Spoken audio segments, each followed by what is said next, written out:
أجمعين. الفاتحة. ورحمة الله. أعوذ بالله من الشيطان الرجيم.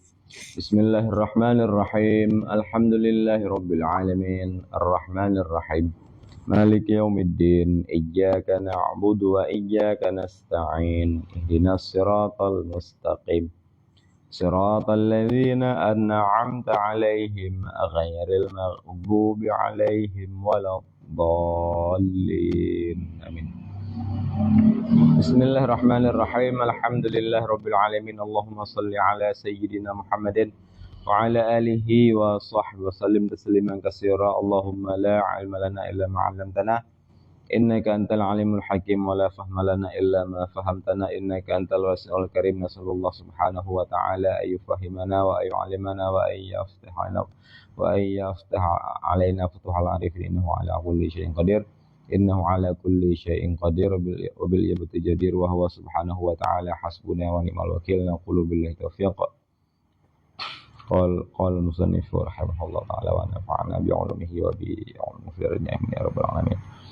Walau rawahar rawi maratan wa tarakaha ukhra. Dan jikalau meriwayat akannya ziyadah oleh seorang perawi maratan pada satu kali, wa tarakaha ukhra, dan dia meninggalkan akannya ziyadah pada kali yang lain. Itu kasus pertama. Au infarada biha wahidun an wahidin, atau infirad, terasing dengannya ziyadah oleh satu orang perawi, an wahidin, daripada satu orang perawi yang lain, pada barang yang telah meriwayat oleh keduanya akannya barang, kubilat isya, diterimakan akan dianya ziyadah. Wa inna ulima ittihadul majlis, sekalipun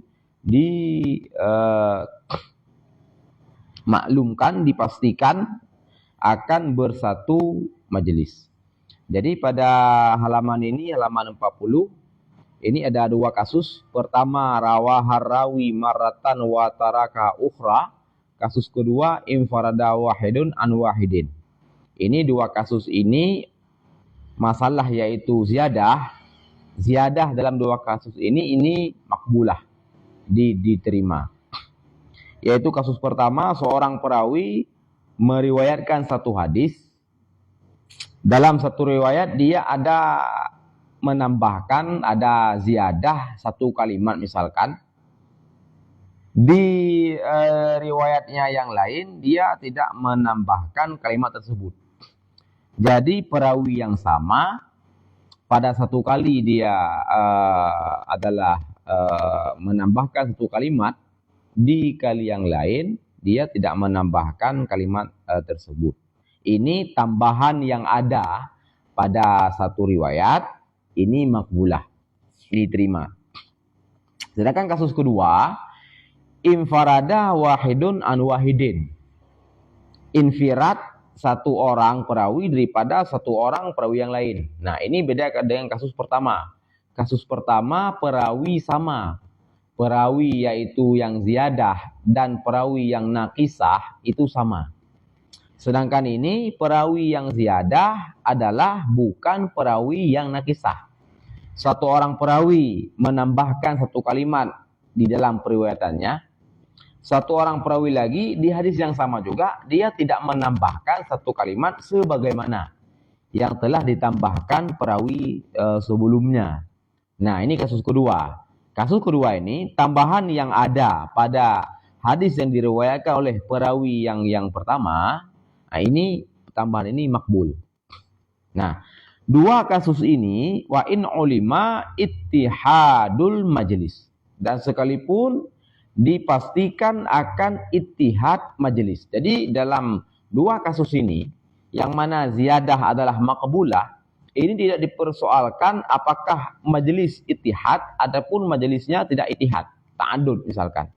Artinya Rasulullah waktu memberikan hadis tersebut kepada dua perawi tadi, yang satu perawi ada menambahkan satu kalimat, satu perawi lagi yaitu tidak menambahkan satu kalimat. Ini apakah dulu Rasulullah yaitu membacakan hadis kepada dua perawi ini, di satu majelis ataupun di majelis yang berbeda. Ini tidak masalah. Tetap ziyadah tadi maqbulah. Inilah letak beda persoalan di halaman 40 ini dengan halaman 39 di episode sebelumnya. Pada matan wa ziyadatul adli maqbulatun in lam yu'lam ittihadul majlis wa illa fal man'un hingga akhirnya. Jadi persoalan di belakang di halaman 39 itu persoalan yang ditafsilkan. Kalau yu'lamu ittihadul majlis hukumnya begini, kalau lam yu'lam ittihadul majlis maka berbeda dengan yang yu'lamu ittihadul majlis.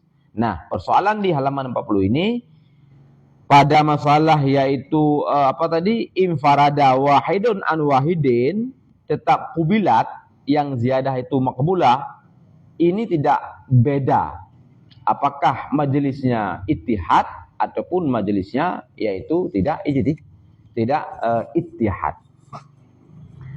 Nah, logikanya seperti apa? Di dua kasus yang telah kita bacakan barusan. Kasus rawah rawi maratan wa tarakaha ukhra, ini kubilat, dan kasus kedua infarada wahid an wahid juga kubilat. Ini logikanya li jawazi sahwi fit tarki fil ula. Karena jawaz lupa fit tarki pada tinggal fil ula pada surah pertama. Fil ula, surah pertama itu adalah yang di matan yang barusan kita baca, rawahar rawi marratan wa tarakaha ukhra. Itu surah fil ula. Nah, alasannya li jawazi sahwi fit tarki fil ula pada surah yang pertama tadi. Karena sah lupa. Kenapa ketika seorang perawi meriwayatkan ada kalimat yang ditambahkan pada satu periwayatan dan watarakaha ukhra, lalu dia meninggalkan ziyadah tadi di tempat yang lain, di periwayatan yang lain. Kenapa ini makbulah? Nah, karena jawazi sahwi fit tarki. Karena bisa jadi di riwayat yang nakisah yang tidak ada penambahan tadi, bisa jadi si perawi ini lupa menambahkan satu kalimat yang sudah pernah dia tambahkan di riwayat sebelumnya. Nah, yang kedua, kasus kedua, infarada wahidun an wahidin. Ini juga kubilat. Kenapa? Ketika dua perawi yang berbeda, satu perawi ada menambahkan satu kalimat di dalam riwayatnya, satu perawi lagi tidak menambahkan kalimat seperti kalimat yang telah ditambahkan rawi sebelumnya. Padahal hadisnya sama. Ini kenapa juga diterima ziyadah tadi? Wali anna ma'arawiha, dan karena sesungguhnya beserta perawinya ziyadah itu ada ziyadah ilmi. Di situ ada tambahan ilmu. Fisaniyah pada surah kedua, surah Fisaniyah pada surah kedua, itulah infarada wahidun an wahidin. Ada penambahan ilmu pada perawi yang ada ziyadah, yang ada tambahan semisal satu kalimat. Sedangkan perawi satu lagi, dia tidak menambahkan seperti yang ditambahkan perawi tadi. Nah, ini diterimakan yaitu tambahan daripada perawi pertama. Kenapa? Karena pada dia ada ziyadah ilmen, ada tambahan ilmu ketimbang perawi yang kedua. Wa yu'khadhu min qauli, dan dipahamkan daripada perkataanku yaitu di matan yang kita baca di awal, law rawaha marratan wa tarakaha ukhra au infarada wahidun an wahidin, akan apa kita pahami anna ma marra min qauli wa ziyadatul adli maqbulatun musawwarun bima idza kana rawi ziyadah ghaira rawin naqisah wa bima idza infaradal adlu bi ziyadatin an adadin minal uduli la an wahidin bi qarinati qawli in kana ghairuhu la yaghfulu mithluhum bi dhamiril jam'i. Nah, ini perlu diperhatikan. Perkataan matan yang telah kita baca di awal, law rawaha marratan wa tarakaha ukhra. Itu pertama. Yang kedua, au infarada wahidun an wahidin. Ya, itu persoalan kedua. Nah, perkataan ibarat, ya ibarat demikian, ibarat law rawaha marratan wa tarakaha ukhra au infarada wahidun an wahidin. Ibarat ini bisa dipahami dari ibarat, yaitu yang tadi kita baca, bisa dipahami apa? Annama marra min qauli wa ziyadatul adli, sesungguh barang yang telah lewat ia daripada perkataanku wa ziyadatul adli maqbulah yang ada di halaman 39, wa ziyadatul adli maqbulah, dan bermula tambahan seorang perawi yang adil, maqbulah, itu diterimakan, musawwarun itu menjadi khabar anna ma marra min qaulihi, sesungguh barang yang telah lewat ia daripada perkataanku, wa ziyadatul adli maqbulah musawwarun, itu ditaswirkan dengan barang apabila adalah rawi ziyadah itu bukan rawi nakisah, dan ditaswirkan dengan barang apabila infiradlah al adlu, seorang perawi yang adil, bi ziyadatin dengan ziyadah daripada perinfirad an adadin minal udul, daripada beberapa orang yang adil. La an wahidin, bukan daripada satu orang yang adil.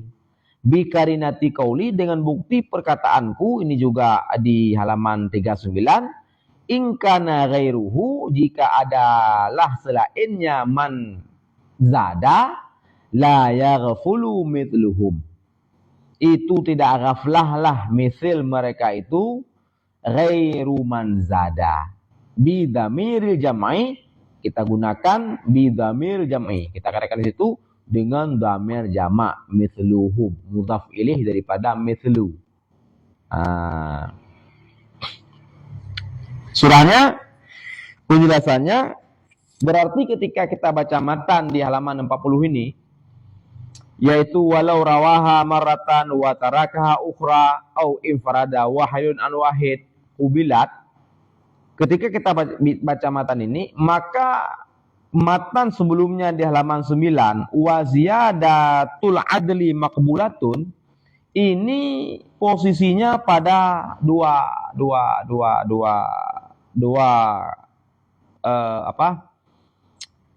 poin. Wa ziyadatul adli maqbulah di halaman 39 ini perlu dicatat, itu adalah pembahasan pada 2 poin sebenarnya. Ziyadah adli maqbulah itu pada 2 poin. Poin pertama, musawwarun bima idza kana rawi ziyadah ghaira rawin nakisah. Perawi ziyadah itu bukan perawi nakisah. Berbeda dengan halaman 40 tadi. Rawaha rawi maratan wa tarakaha ukhra, itu satu perawi. Perawi ziyadah itulah perawi nakisah. Misalkan nama perawinya Zaidun, Zaidun lah yang menambahkan satu kalimat dalam satu periwayatan, dan Zaidun juga yang nakisah, yang tidak menambahkan kalimat yang telah dia tambahkan di riwayat sebelumnya. Hadisnya sama, perawinya sama, tetapi dalam satu riwayat untuk hadis itu ada dia tambahkan satu kalimat, dalam riwayat yang lain tidak dia tambahkan. Nah, ini di halaman 40. Satu perawi.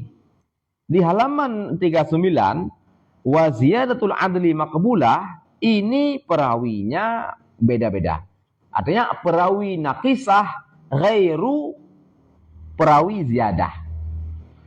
Perawi yang menambahkan satu kalimat di satu hadis yang dia riwayatkan itu bukan perawi yang tidak menambahkan satu kalimat di hadis yang sama juga dengan perawi tadi yang dia riwayatkan. Nah, beda-beda. Efeknya ya di halaman 39 maka di situ ditafsirkan ziyadatul adli itu tidak makbulah secara mutlak, tetapi makbulah in lam yu'lam ittihadul majlis. Ini coba perhatikan. Di halaman 39, ziyadatul adli ini tidak makbulatun mutlakan, tetapi makbulahnya diklasifikasikan. Ziyadah adli makbulah in lam yu'lam ittihadul majlis. Wa illa artinya in ulima ittihadul majlis fal man'u. Itu di halaman 39. Sedangkan di sini ini mutlak. Rawaha rawi marratan wa tarakaha ukhra kubilat. Kubilat ini mutlakan, yakni ulima ittihadul majlis ataupun tidak. Tidak masalah di sini yaitu ittihadul majlis kah ataupun tidak ittihad majlis. Tetap yaitu ziyadah dari seorang rawi makbulah. Ketika dalam satu riwayat dia ada ziyadah, dalam riwayat yang lain dia tidak menambahkan ziyadah tadi, tidak menambahkan kalimat tadi. Karena perawinya sama. Rawahar rawi maratan wa taraka ukhra. Perawi ziyadah itulah perawi nakisah.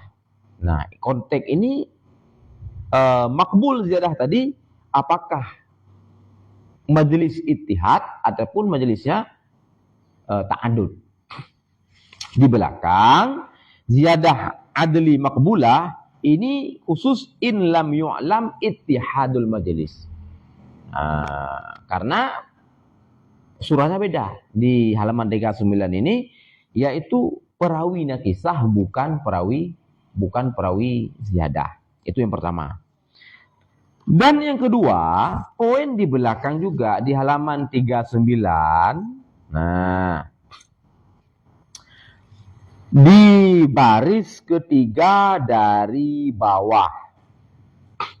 Ketika kita katakan fal man'u in kana ghairuhu la yaghfulu mithluhum an mithliha adatan. Pada surah itu wa illa in ulima ittihad majlis fal man'u.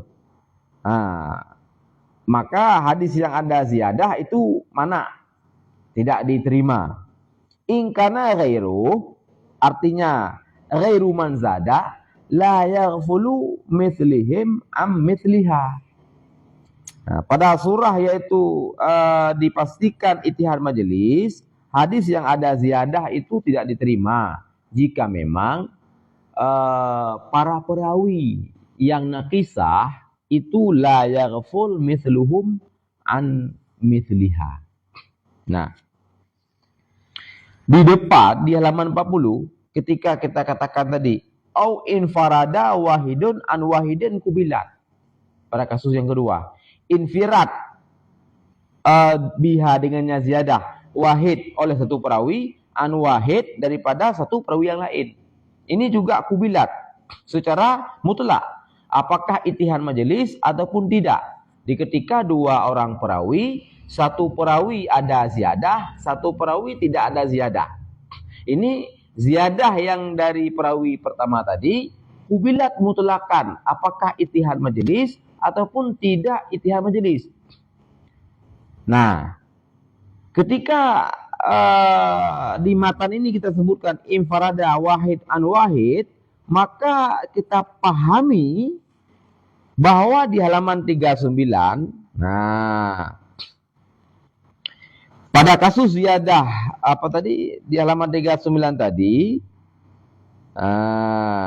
itu musawwarun bima idza infaradal adlu bi ziyadati an adadin minal udul la an wahidin.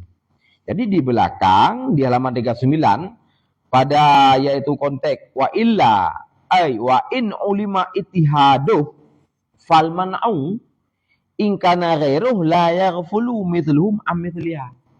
Jika ada selainnya, artinya selain manzada, itu tidak ghaflah misil mereka itu amithliha daripada misilnya ziyadah.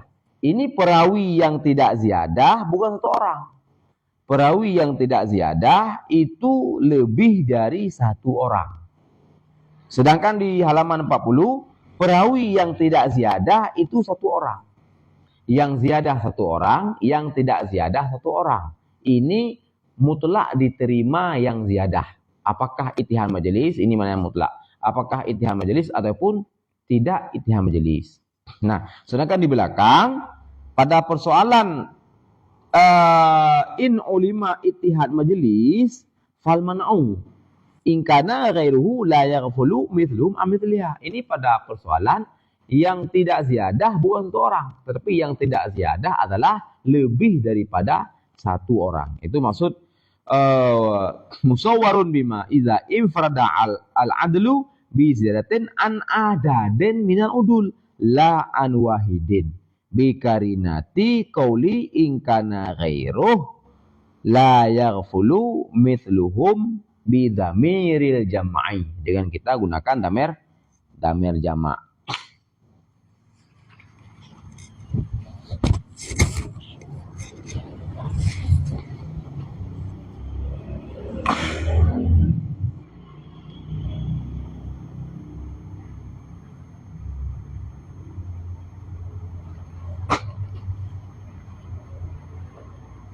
Wa hadfu ba'dul khabari, dan bermula buang sebahagian khabar, jaizun itu jaiz illa ayata'allaqa bihi al-baqi, kecuali bahwa ta'alluq berhubungan dengannya yaitu ba'ad khabar tadi yang dibuang al-baqi oleh yang tersisa.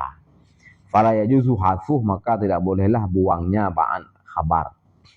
Jadi konsep dasar bahwa membuang ketika seorang perawi meriwayatkan hadis itu sah-sah saja. Dia tidak menyebutkan yaitu bagian daripada teks hadis yang dia terima dari seorang syekh. Ketika dia riwayatkan, ya boleh saja dia membuang sebagian teksnya. Tetapi dengan catatan bahwa teks yang dibuang ini tidak ta'alluq dengan teks yang baqi, teks yang tersisa. Artinya yang tersisa ini ketika sebagian teks sudah dibuang, yang tersisa ini tidak bermasalah dengan makna yang dikandung. Tidak menyebabkan halal, tidak menyebabkan cedera ataupun ada sedikit kekurangan dalam makna yang bisa kita pahami dari teks yang tersisa tadi. Kalau memang yaitu teks yang tersisa sesudah kita buang sebagian, teks yang tersisa yaitu ada halal pada makna, maka ini tidak boleh dibuang sebagian teks hadis, sebagian teks kabar. Kenapa? Liikhlalihi, karena ikhlalnya yaitu buang sebagian kabar bil ma'nal maksud, dengan makna yang dimaksudkan. Kayakuna rayah, seperti bahwa ada ianya ba'at yang dibuang itu rayah ataupun mustasna.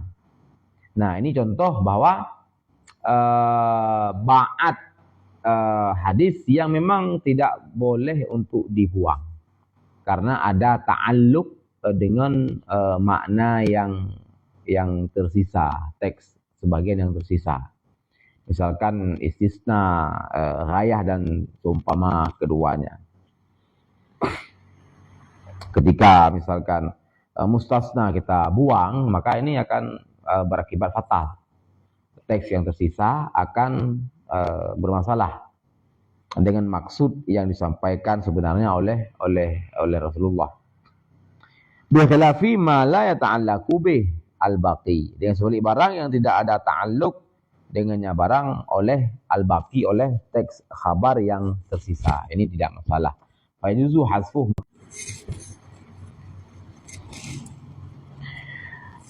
hasfuh, maka bolehlah membuangnya ba'an khabar yang memang la yata'allaqu al-baqi.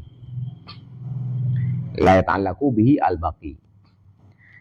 Li'annahu karena sesungguhnya yaitu demikian, itu seperti khabar yang mustaqil, yaitu pembuangan sebahagian khabar yang memang la yata'allaqu bihi al-baqi, itu seperti khabar mustaqil. Khabar yang tersisa, teks yang tersisa itu seperti khabar mustaqil. Ketika ba'an yang kita buang tidak bermasalah dengan makna dari sebahagian teks yang baqi, yang tersisa. Misalnya bermakna demikian, itu hanya Nabi sallallahu alaihi wasallam fil bahri huwa tuhuru ma'uh. Jadi Nabi pernah mengomentar tentang masalah yaitu yang ada di laut. Kata Rasulullah, huwa tuhuru ma'uh al-hallu maitatuh. Dianya itu suci airnya. Di lautan itu airnya suci, bangkainya halal. Dan dalam Asy'atar disebutkan begini, wa aslul hadis, dan bermula asal hadis marawahu Abu Daud wa ghairuh. Itu barang yang diriwayatkan barang oleh Abu Daud dan lainnya Abu Daud an Abi Hurairah, daripada Abi Hurairah. Qala, berkata yang Abi Hurairah, sa'ala rajulun, seorang lelaki bertanya Rasulullah sallallahu alaihi wasallam kepada Rasulullah. Faqala, maka berkata ya rajul tersebut, ya Rasulullah, ya wahai Rasulullah, inna narkabu al-bahra, sesungguh kami rukub akan lautan. Wa nahmilu ma'ana al-qalila minal ma, dan kami bawa beserta kami akan yang sedikit daripada air. Fa in tawadda'na bi, maka jika kami berwudu dengan air yang sedikit ini, atishna, nanti kami akan jadi haus. Pertanyaan daripada rajul itu, afana tawadda'u bima'il bahri, adakah maka kami berwudu dengan air laut? Faqala Rasulullah, maka Rasul berkata, maka Rasulullah sallallahu alaihi wasallam mengatakan, huwa tuhuru ma'uhu, hingga air hadis. Nah, fakat maka sungguh telah dibuangkan fit tamsil, dalam contoh tadi, akan sadar hadis. Ini komentar Sahib Asy'atar. Maka sungguh telah dibuangkan dalam tamsil akan sadar hadis. Wahwa, dan bermula dengan sadar hadis itu as-su'al bikamali, pertanyaan dengan sempurnanya pertanyaan. Kenapa dibuang? Li'anna jawab, karena sungguh jawaban itu bermula muqtadanya jawaban yastaqillu, itu istiqlaliyah, bi ifadati tuhuriyati ma'il bahar, dengan memberi ifadah kesucian air lautan dan kehalalan bangkainya di lautan. Artinya ini contoh daripada aplikasi perkataan tadi di matan, wa hadfu ba'dil khabar jaizun illa ayyata'allaqa bihi al-baqi. Jadi contoh ini ketika yaitu disebutkan oleh seorang perawi hadis huwa tuhuru ma'uh al-hillu maitatuh, ini tidak masalah. Walaupun dalam periwayatannya ada sebahagian teks yang sudah dibuang, yaitu sadar hadis yang sudah dibuang, yaitu as-su'al. Nah, ini tidak masalah karena yang disebutkan al-baqi ini maknanya, maksudnya sudah tepat. Maksud Rasulullah sudah tepat, yaitu ingin Rasul menyatakan bahwa apa yang ada di lautan itu airnya, ikan dan sebagainya, airnya suci, bangkainya, misalnya bangkai ikan itu juga halal, tidak masalah. Maka ketika dibuang ba'at sebahagian teks hadis, yaitu berupa soal tadi secara utuh, soalnya yang dibuang itu tidak bermasalah. Walau asnada wa arsalu, ay asnadal khabara ila nabi wahidun wa arsalahul baqun. bi'allam yadhkuru sahabi. Dan jika mengisnad dan mengirsal oleh mereka itu, artinya mengisnad akan kabar kepada Nabi sallallahu alaihi wasallam oleh seorang perawi, wa arsalahu dan diirsal akannya kabar oleh al-baqun, oleh perawi-perawi yang lain.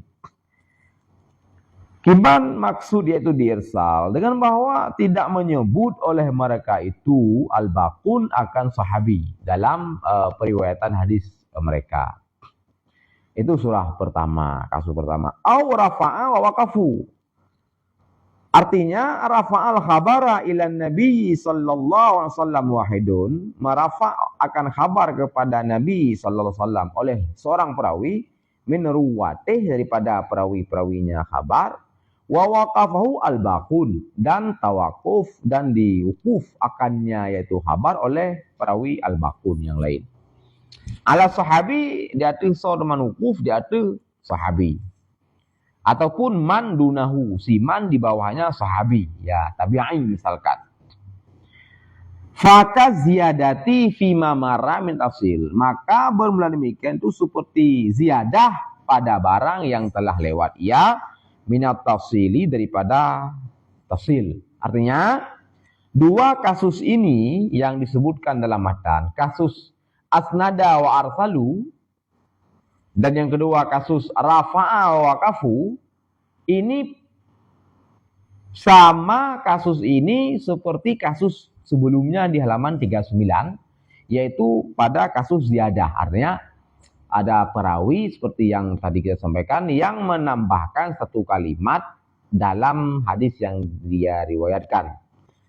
Nah, sedangkan perawi lain ya tidak menambahkan kalimat tersebut. Nah, sebagaimana yaitu klasifikasi dalam masalah ziyadah yang sudah kita jabarkan di mulai halaman 39, begitulah juga klasifikasi pada kasus lau asnada wa arsalu ataupun rafa'a wa waqafu. Ini juga berlaku tafsilan seperti pada konteks ziyadah di belakang. Persoalan ittihadul majelis ataupun persoalan ta'adud majelis ini berlaku pentafsilan di belakang kepada kasus di halaman 41 ini. Pada masalah asnada wa arsalu, rafa'a wa waqafu. Wa yajuzu naqlul hadisi bil ma'na lil 'arif. Dan boleh oleh nakal hadis bil ma'na dengan makna. Lil 'arif bagi orang yang arif, yang ma'rifah bima'anil alfat dengan ma'ani alfat. Jadi lil 'arif ini menjadi kait. Artinya kalau perawi tidak arif bima'ani alfat, ini kataan, tidak ada khilafiyah dalam hal ini, yaitu la yajuz. Tidak boleh. Kalau memang seorang perawi tidak arif bima'anil alfat. Nah, ini tidak boleh dia riwayat bil makna. Harus makna walafdan. Nah, akan tapi bagi si perawi yang arif bima'anil alfat, terutama yaitu ma'ani alfat daripada hadis, lafaz hadis yang dia riwayatkan, kalau dia memang arif bil ma'ani, maka ya juzu lahu. Boleh baginya untuk riwayat bil makna. Wadihi qala al-a'immatul arba'ah wal jumhur. Dan dengannya demikian, yaitu boleh saja nakal hadis bil makna ataupun riwayat hadis bil makna bagi seorang perawi yang memang arif bi ma'ani alfat. Ini adalah pendapat yang diiktiman oleh a'immatul arba'ah wal jumhur. Nah, ada juga yang mengatakan kebalikan daripada demikian, ada. Tapi yang mu'tamad ya seperti ini. Yaitu sah-sah saja nukil hadis bil makna, riwayat hadis bil makna bagi yang arif. Ini diiktiman oleh a'immatul arba'ah dan jumhur. Yang mukabil ada sekitar ya ada empat kelompok lah yang menjadi mukabil dalam hal ini. Di antaranya yang pertama mukabil begini, mengatakan boleh tetapi ada kaidnya. Boleh riwayat bil makna, tetapi ya ketika si perawi sudah lupa tekstualnya, sudah lupa matannya, lafaznya sudah lupa. Ketika lafaznya dia sudah lupa, maka boleh dia riwayat bil makna. Ini adalah pendapat yang dikemukakan oleh Imam Al-Mawardi. Beliau mengatakan tidak boleh secara serta-merta, tapi boleh riwayat bil makna lil arif dengan catatan dia sudah lupa lafadznya. Nah, ada juga mukabil yang kedua mengatakan begini.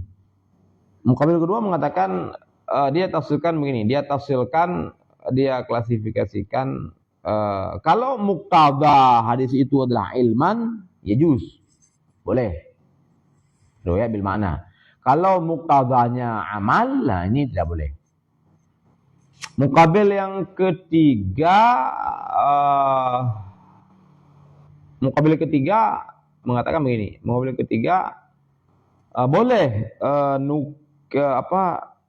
boleh riwayat bil makna, tetapi lafaz yang digunakan harus lafaz yang muradif.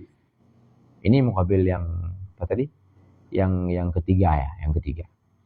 Boleh riwayat bil makna, tetapi lafaz yang digunakan nanti harus lafaz yang muradif. Artinya boleh tidak meriwayat seperti lafaz yang asli, tetapi ketika diganti mesti dengan lafaz yang taraduf, yang muradif.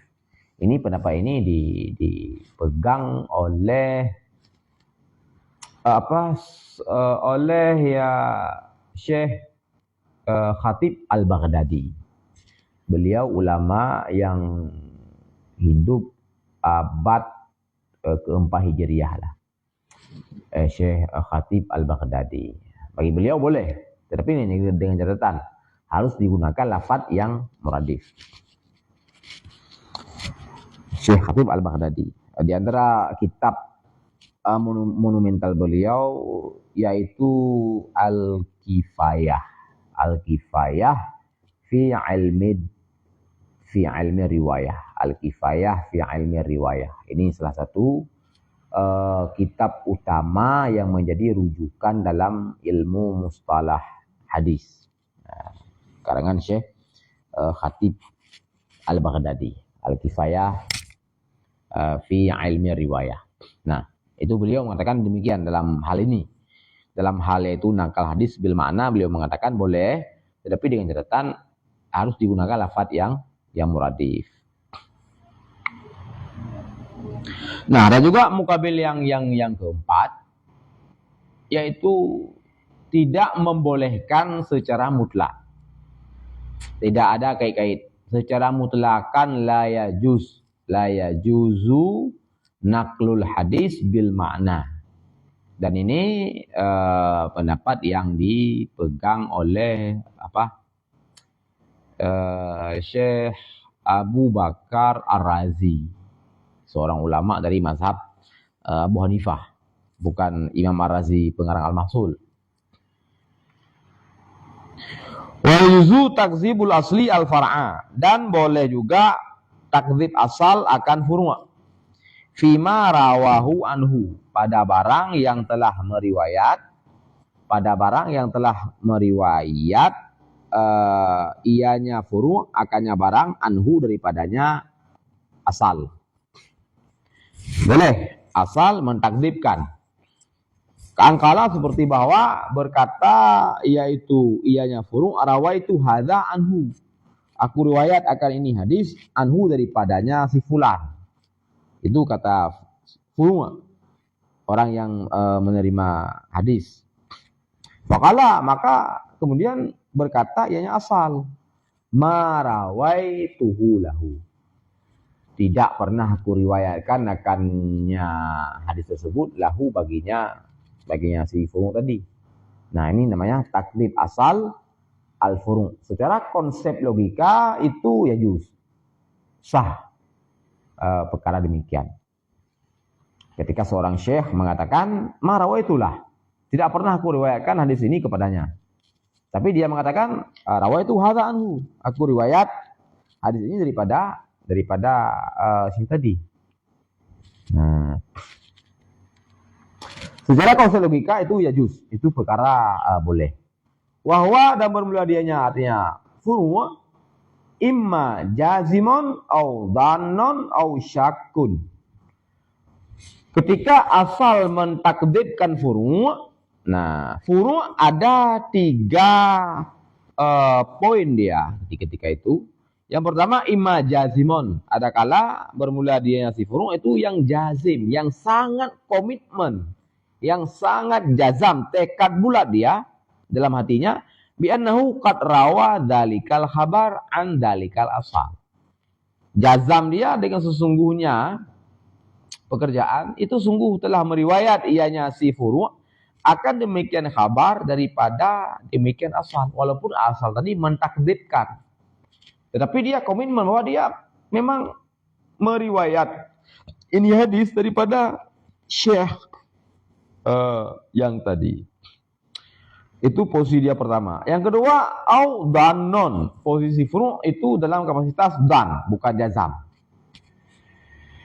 Posisi yang ketiga, au syakkun.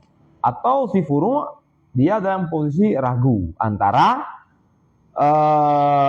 yaitu riwayat hadisnya daripada asal yang tadi ataupun bukan. Dia dalam keadaan bimbang. Falahu salah satu ahwal. Maka sabit bagi yang si furu' itu ada 3 kondisi dalam permasalahan takdzibul asli al-far'a. Si far'i ada 3 ahwal. Jazam, dhan ataupun syak. Wa kadzalikal asal, dan seperti demikian juga asal. Maka bermula surah itu semua ada 9. Jadi dalam persoalan ini, dalam persoalan takdzib asal al-far'a secara konsep dasar ya juzu, itu perkara yang memang jawaz, bukan perkara yang mustahil.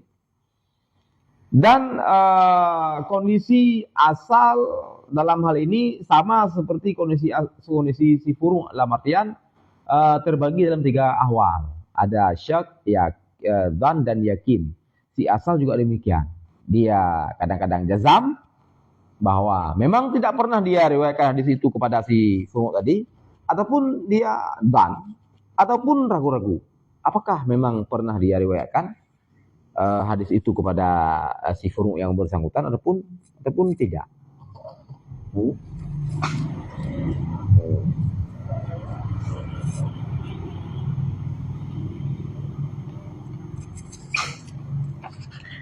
Nah, fal awwalu ini yang menjadi poin kita di sini.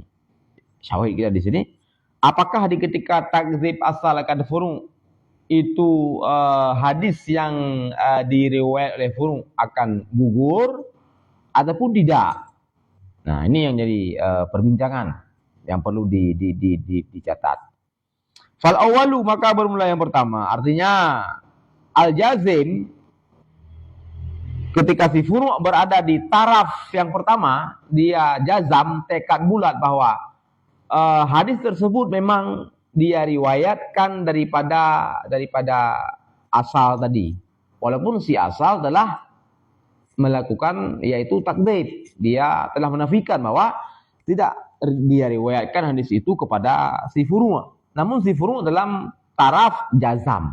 Dia komitmen, dia tekad bulat, dia yakin seyakin-yakinnya bahwa hadis ini pernah dia riwayatkan daripada si asal. Nah, dalam taraf dia yaitu jazim, maka la yasqutu marwi, tidak gugurlah yaitu hadis yang dia riwayat. Anil kabul, daripada kabul, tetap hadisnya berarti makbul, tetap hadisnya diterima walaupun tadi asal telah mentakdzib si furu'. Namun karena si furu' jazam, maka hadisnya tidak gugur, tetap makbul hadisnya. Kenapa? Li ihtimali nisyanil asal, karena kemungkinan lupa si asal lahu baginya, yaitu hadis tadi. Ba'da riwayatihi lil far'i, sesudah riwayatnya si asal bagi si furu'. Nah, ini logikanya. Kenapa sampai hadisnya tetap makbul?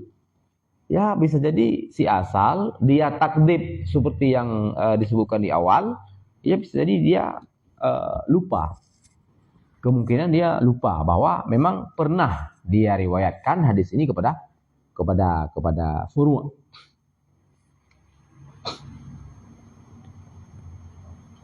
Dan ini pendapat yang dipegang oleh Ibnu Sam'ani. Juga oleh Imam Al-Mawardi, juga oleh Imam Ar-Rawiyani.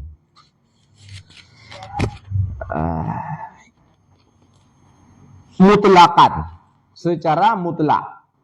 Artinya, arti mutlakan di sini adalah jazamal aslu au dhanna au syakka.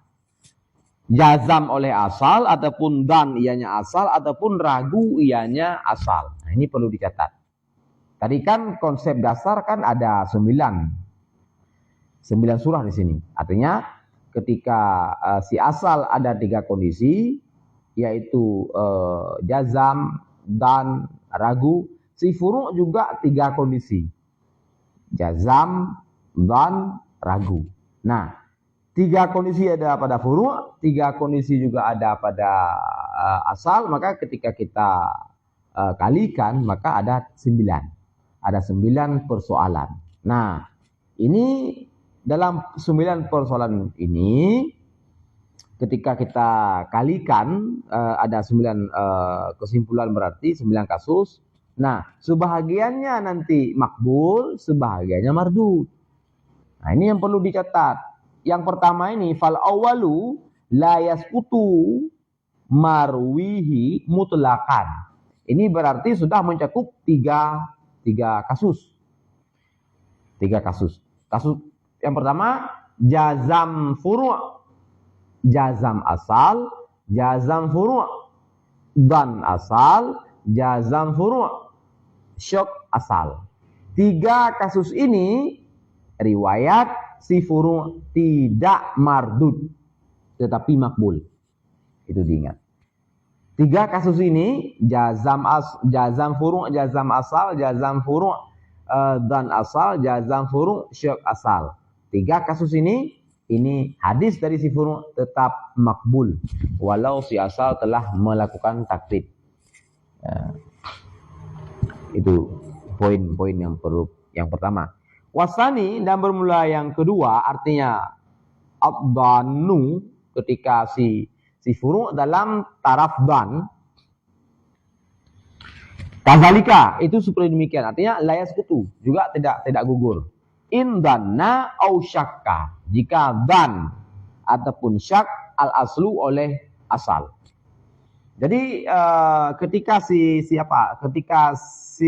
furu' dia tidak jazam terhadap hadis yang telah dia riwayatkan daripada asal, tetapi dia dhan, dugaan kuat. Nah, dugaan kuat yang ada pada si furu' bahwa hadis ini memang dia riwayatkan daripada asal tadi, tapi tidak yakin.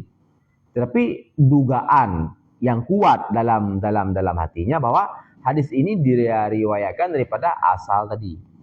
Nah, ini hadis tersebut juga makbul, la yasqut, tidak gugur.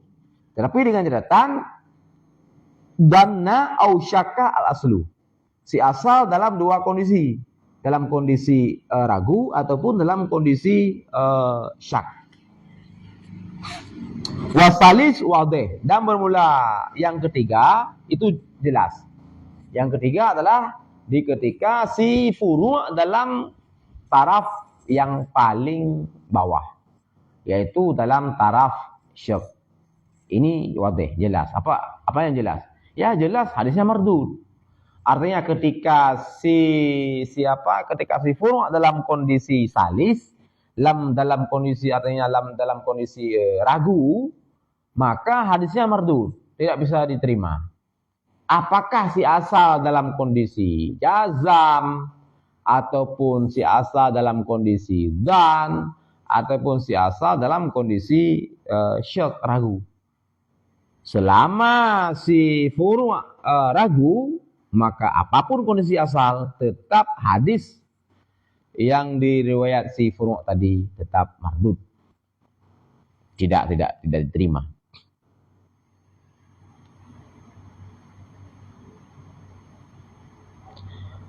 Dan tidak diterima pada riwayat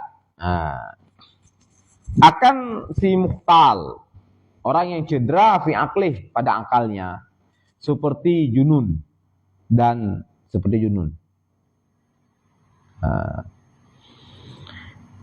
juga tidak diterimakan pada periwayatan akan si kafir dan si sabi, idlausu kabih, karena tidak bisa dipercayakan dengannya si sabi. Li'annahu li'ilmihi, karena semua pekerjaan. Li'ilmihi, karena mengetahuinya sabi, bi'adami taklifih, dengan adam taklifnya sabi, kadang tidak menjaga yang sabi anil kidbi, daripada berdusta. Nanti itu logika kenapa sabi tidak diterimakan riwayatnya dalam hadis. Kenapa? Ya karena tidak bisa kita pegang omongan ataupun perkataan si sabi, karena dia mengetahui bahwa dirinya tidak ditaklifkan hukum, maka bisa jadi yaitu dia tidak terlalu mengedepankan kejujuran.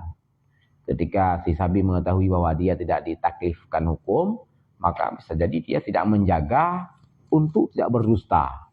Ya karena dalam pengetahuannya memang dia tidak taklif.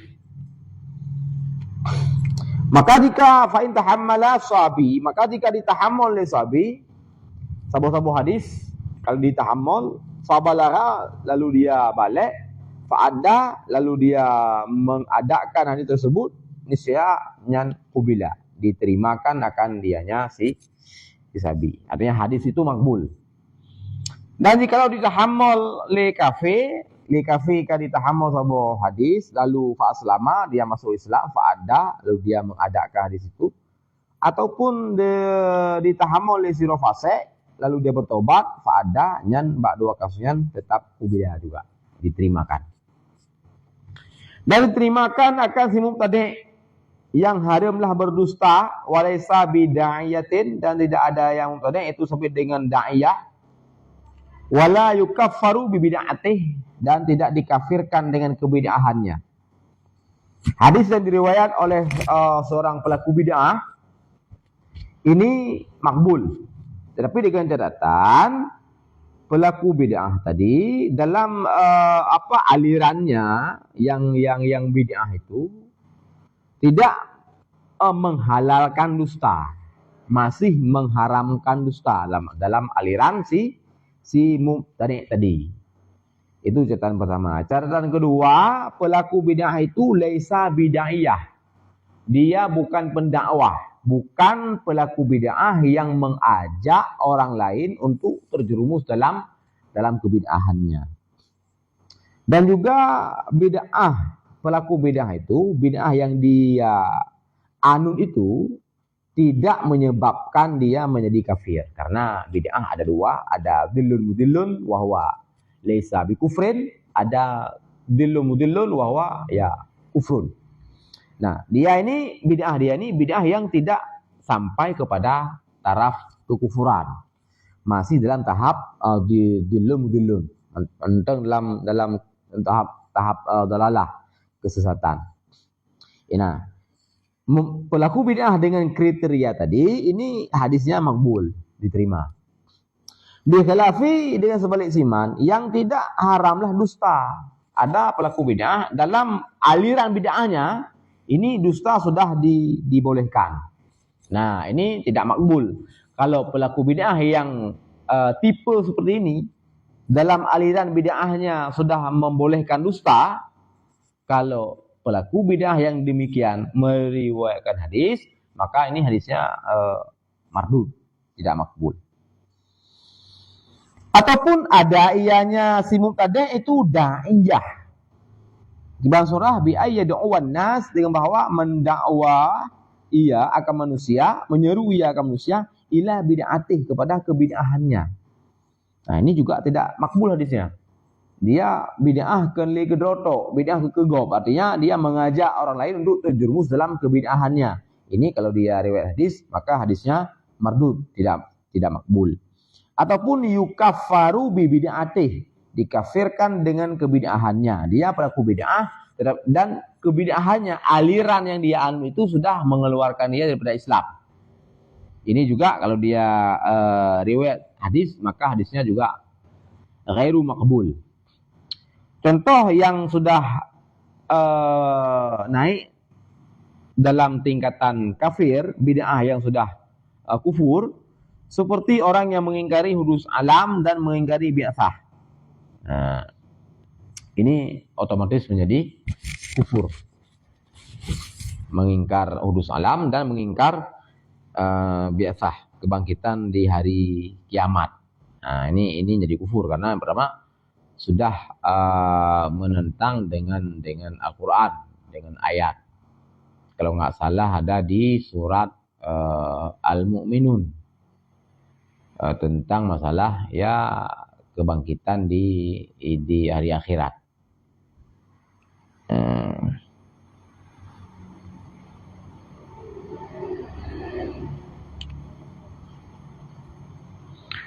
Dan Imam Al-Ghazali dalam kitab beliau Al-Iqtisad fil I'tiqad, beliau dengan gampang, dengan mudah membangun sebuah logika untuk bisa kita menolak para mubtadi' yang mengingkari hari bangkit. Nah, begini kata Imam Al-Ghazali di kitab beliau tersebut, di kitab Al-Iqtisad fil I'tiqad. Kata beliau, hari bangkit itu mungkin, kata beliau, mungkin bidalilil ibtida. Nah, ini kan argumen yang singkat, padat, jelas. Hasyar, bangkit itu mungkin bidalilil ibtida, dengan dalil ibtida, dengan dalil permulaan. Kata beliau Imam Al-Ghazali, fala farqa bainahu wa bainal ibtida. Maka tidak ada perbedaan antara hasyar, yaitu bangkit hari kiamat, itu tidak ada beda dengan ibtida, dengan permulaan. Artinya apa? Ibtida ini adalah penciptaan Allah terhadap manusia di kali pertama. Misalkan kita kan di ibtidanya, di pertama, di awal mula, kita diciptakan memang dari tiada kepada ada. Bahkan dari setetes mani yang zat cair, diciptakan kita hingga menjadi tubuh seperti ini yang penuh dengan berbagai unsur padat, unsur cair, ada tulang, daging, darah, sebagainya. Nah, logika Imam Al-Ghazali, mungkin hasyar itu mungkin bidalil ibtida. Artinya bisa kita pahami bahasa Imam Al-Ghazali itu dengan konsep qadiyah syartiyah muttasilah. Iza kanallahu qadiran ala khalqil makhluk awalan, apabila adalah Allah itu yang mampu untuk menciptakan makhluk pada kali pertama, artinya misalkan si Z sebelum dia lahir lalu Allah menciptakan dia sudah lahir ke dunia ini, artinya Allah mampu untuk mengadakan si Z di awal mula daripada tidak ada, lalu kemudian ada, berangkat dari satu tetes mani. Iza kanallahu ta'ala qadiran ala khalqil makhluk awalan yalzamu ayyakuna qadiran ala khalqihi saniyan. Apabila Allah itu mampu menciptakan makhluk daripada adam kepada wujud pada kali pertama, itu juga satu keniscayaan, satu kelaziman, luzum, bahwa juga Allah lazima ayyakuna qadiran ala khalqihi saniyan. Lazim bahwa adalah Allah itu juga mampu untuk menciptakan kembali makhluk pada kali yang kedua. Kali yang kedua itulah pada hari bangkit di yaumil mahsyar. Karena kata Imam Al-Ghazali ke depannya sudah beliau katakan al-hasyru mumkinun bidalilil ibtida'. Lalu beliau katakan fala farqa bainahu wa baina ibtida'. Tidak ada beda antara bangkit dengan ibtida'. Ini wajah mulazamah. Kata Imam Al-Ghazali fala farqa bainahu wa baina ibtida', ini sebagai wajhul mulazamah, wajah mulazamah. Artinya ketika kita bahasakan tadi dalam bentuk qadhiyah syartiyah mutasilah, iza kana Allah taala qadiran ala khalqil makhluq awalan yalzamu ayyakuna qadiran ala khalqi tsaniyan. Wajah mulazamahnya adalah khalqul awal, penciptaan, khalqu awalan, penciptaan pada kali pertama, ini tidak ada beda dengan penciptaan pada kali kedua. Khalqu ibtidaan la farqa dengan khalqu di sanian, di hari bangkit. Tidak beda dalam artian khalqu awalan itu maknanya Allah mengadakan kita dari tiada kepada ada. Khalqu awalan. Ketika misalkan dilahirkan anak si Zaid, anak si Umar. Nah, itu kan maknanya apa? Maknanya Allah mengadakan anak si Zaid minal adam ilal wujud.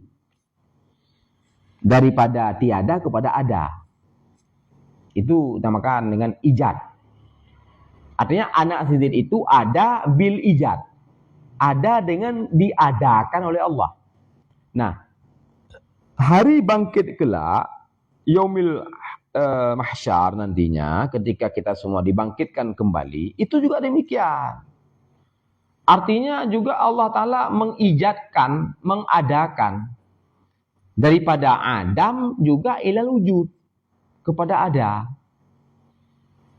Maka tidak boleh kita katakan tidak logika. Masa orang yang sudah terkubur lama di dalam kuburan, tubuhnya sudah menjadi tanah, sudah tidak ada lagi, masa nanti ada di hari kebangkitan? Ini kan tidak logika. Ini tidak boleh kita katakan seperti itu. Apanya yang tidak logika? Hari kebangkitan itu Allah Ta'ala menciptakan kembali raga, tubuh seseorang yang sudah ribuan tahun di dalam alam barzah, di dalam kuburan. Ini logika apa tidak? Logika. Karena kudrah Allah Ta'ala untuk hal demikian tidak mustahil. Buktinya ketika seseorang sudah menikah, seorang perempuan sudah menikah, biiznillah ketika dia hamil lalu melahirkan, itu bayi yang dia lahirkan itu adalah ciptaan Allah. Dari juga tidak ada, Allah ciptakan kepada ada.